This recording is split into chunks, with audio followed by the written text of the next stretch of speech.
اعوذ باللہ من الشیطان الرجیم، بسم اللہ الرحمن الرحیم۔ اسلامک تھیم چینل میں کے سامعین،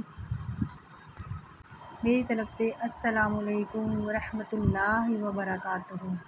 اسلامک تھیم چینل کو ابھی تک جس نے سبسکرائب نہیں کیا تو پلیز اس کو سبسکرائب کریں تاکہ ہر نئی آنے والی ویڈیو کا نوٹیفیکیشن بآسانی آپ تک پہنچ جائے۔ آج کی جو ہمارا واقعہ ہے وہ حضرت یوسف علیہ السلام کی زندگی کے بارے میں ہے، جو میں آج آپ لوگوں کو بتاؤں گی۔ انشاءاللہ آپ کو پسند آئے گا۔ حضرت یوسف علیہ السلام کا قصہ۔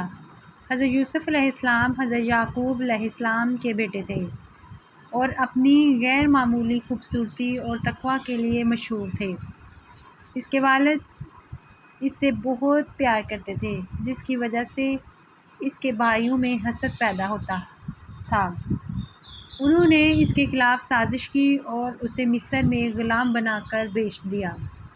مصر میں یوسف کو العزیز نامی ایک امیر شخص نے خریدا، جس نے بعد میں یوسف کی دانشمندی اور دیانتداری نے جلد ہی اسے گھر میں ایک قابل اعتماد شخصیت بنا دیا۔ تاہم اسے ایک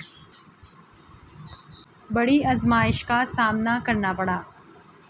جب العزیز کی اہلیہ نے اسے بہکانے کی کوشش کی تو اس کے استقامت کے باوجود یوسف نے اللہ کے لیے اپنے فرض اور العزیز کے لیے شکر گزاری کا حوالہ دیتے ہوئے انکار کر دیا۔ نتیجتاً یوسف پر جھوٹا الزام لگا کر قید کر دیا گیا۔ جیل میں اس کی ملاقات 2 ساتھی قیدیوں سے ہوئی، جن میں سے ایک بعد میں بادشاہ بن گیا۔ یوسف نے بادشاہ کے مستقبل اور دوسرے قیدی کی پھانسی کی پیشن گوئی کرتے ہوئے ان کی خوابوں کی تعبیر کی۔ سال گزر گئے اور بادشاہ، جو یوسف کی مدد کو بھول گیا تھا، ایک خواب سے دوچار ہوا جسے وہ سمجھ نہیں سکا۔ اس کے مشروں نے یوسف کو ڈھونڈنے کا مشورہ دیا، جسے بالآخر جیل سے رہا کر کے بادشاہ کے سامنے لایا گیا۔ یوسف نے خواب کی تعبیر بتائی، 7 سال کی کثرت اور 7 سال قحط کی پیشن گوئی کی۔ بادشاہ نے یوسف کو اپنا وزیر مقرر کیا اور اس نے مصر کو قحط سے بچاتے ہوئے سلطنت کے وسائل کو دانشمندی سے سنبھالا۔ دریں اثنا اس کے بھائی، جنہوں نے اسے غلامی میں بیچ دیا تھا، قحط کے دوران خوراک کی تلاش میں مصر آئے۔ یوسف، جو اب ایک طاقتور شخصیت ہے، نے انہیں معاف کر دیا اور اپنے خاندان کے ساتھ دوبارہ مل گئے۔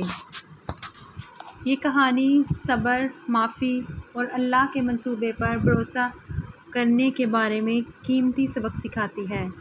مصیبت کے وقت حضرت یوسف کا غیر متزلزل ایمان اور دیانت مسلمانوں کو آج تک متاثر کرتی ہے۔ یہ حضرت یوسف علیہ السلام کی کہانی تھی، جس سے ہمیں صبر اور معافی کی ہدایت ملتی ہے۔ ہم سب کو اس پر عمل کرنا چاہیے، تبھی ہم دنیا میں اور آخرت میں بھی سرخرو ہو سکتے ہیں۔